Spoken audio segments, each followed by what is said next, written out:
Hey, how you been? All right. Yeah, me too.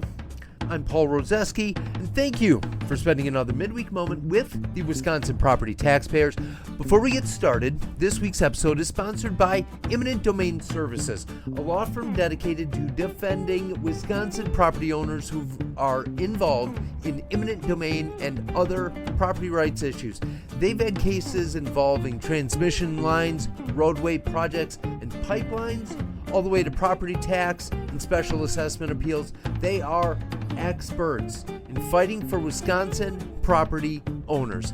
Contact WPT for a referral as a benefit of membership or visit them at wisconsineminentdomain.com.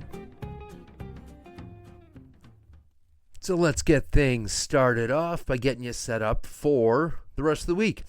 Thursday is the International Day of Happiness, and for me, no coincidence, Thursday is also the first day of spring. We had a random day or two that gave us a taste of spring earlier in the month. Then a bunch of the state got reminded that we still have Wisconsin weather and got hammered with snow. Lots of folks got somewhere around 4 to 8 inches. Further south, it was rain instead of snow. That came with a barrage of peanut M&M sized hail. If I know Wisconsin's probably all gone by the weekend. If it is, if it isn't, you can still catch plenty of streaming and NCAA basketball and celebrate National Chip and Dip Day on Sunday. However you spend the weekend, please celebrate responsibly. And there's a bonus. I'll throw a heads up that the Brewers season starts with an away game next week, Thursday. The Yankees home opener, the opener at Miller Park / AmFam Field, is the Monday after that on the last day of March, the 31st. This week, we also have more trivia. The quote of the week this week is from another U.S. president, this time POTUS number 4.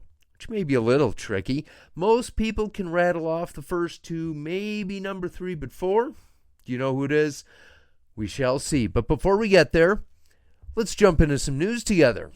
And we'll start off with the state budget process because it is officially moving forward.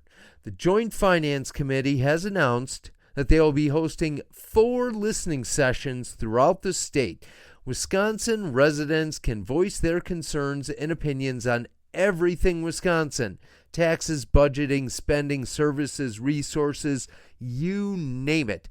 The interesting thing is that the dates were first announced on Tuesday the 18th, and you better be ready to go because they are starting in 2 weeks. First one is in Kaukauna on Wednesday, April the 2nd, starting at 10 a.m. Selfishly, gotta admit, it's a little disappointing. Why couldn't they have thrown me a bone and scheduled it for the day before so I could drop a joke about it being on April Fool's Day?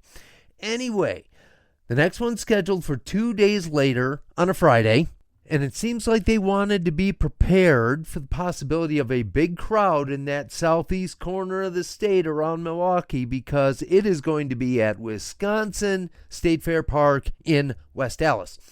2 weeks after that, you're looking at a Monday in Hayward on the 28th, and they follow it up the very next day at North Central College in Wausau.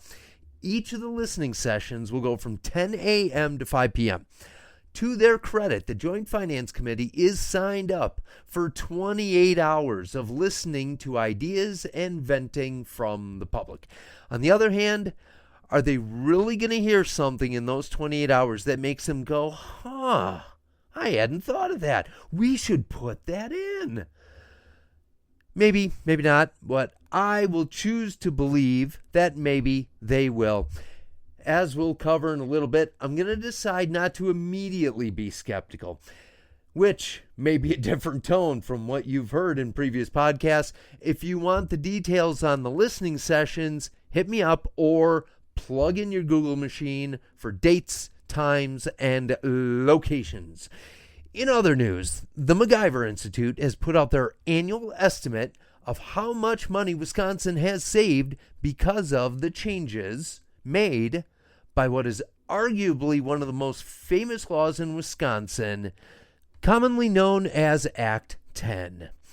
They estimate the savings based on the fact that public employees were required to pay 12.6% of their health insurance premiums and 50% of their pension contributions. In other terms, it's like working for a company that offers A, a pension, and B, gives a 100% match to most employee contributions. Fun fact, for the 2025 year, the employee contributions are set at 6.95% of the salary, and the employer contribution is the same. For protective occupation employees, employee contributions is also 6.95% with an employer match of 14.95%. Dang. Anyway, back to Act 10. The MacIver Institute estimates that in the decade plus that it's been enacted, it has saved the state $35.6 billion with a B, dollars. $13 billion in pension contributions and $21.8 billion in total health care savings. That is definitely a big number. In other news, here are a few quick tidbits that caught my attention. Tidbit 1 is that I saw a Rasmussen national poll that asked this question: who is more corrupt? Bureaucrats who lead federal agencies or CEOs who lead large companies? And one of the other options they gave, even though it wasn't in the question, or are they equally corrupt? And I guess everyone can have a different definition of corrupt, but I think it's a pretty powerful word. Really, it's asking who makes immoral decisions for personal gain more often. So based on that, what do you think? Who is it? Well, 25% of voters in this survey think it's bureaucrats who lead federal agencies. 20% think it's CEOs who lead large companies, so 1 out of every 5 CEOs. Or 52% are both equally corrupt. Only 3% said they're not sure. What this really says to me is that we are at such a level of toxic distrust that no one said neither. My question is, how do we repair our distrust, and can we get back to even a baseline of giving grace to leaders and people in positions of power? In today's age of hot takes, outrage, and skepticism, who knows, but I'm definitely guilty in that one and better start working on it. Tidbit number 2, the Wisconsin Supreme Court race. In total, between Schimmel and Crawford, it will be the most expensive state Supreme Court race in the history of the United States. Estimates are around $100 million in total will be spent when it's all said and done. And that's to try and squeeze turnout from a pool of 4.75 million registered voters in Wisconsin, with a healthy portion of that going to attack ads. And that's throwing a lot of logs on that hot take, outrage, and skepticism fire.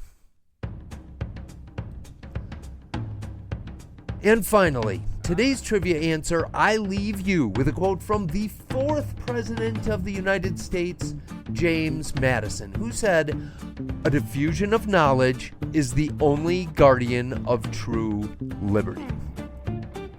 Have a great second half of your weekend. As always, thanks for listening. The Wisconsin Property Taxpayers, Inc. is a nonpartisan membership organization consisting of thousands of small business, farm, and homeowner members in every sunshine-loving corner of the state. Founded in 1985, the organization is committed to providing its members with up-to-date information, legislative advocacy, and exclusive cost-saving benefits. Find out how to join at WPTOnline.org/join.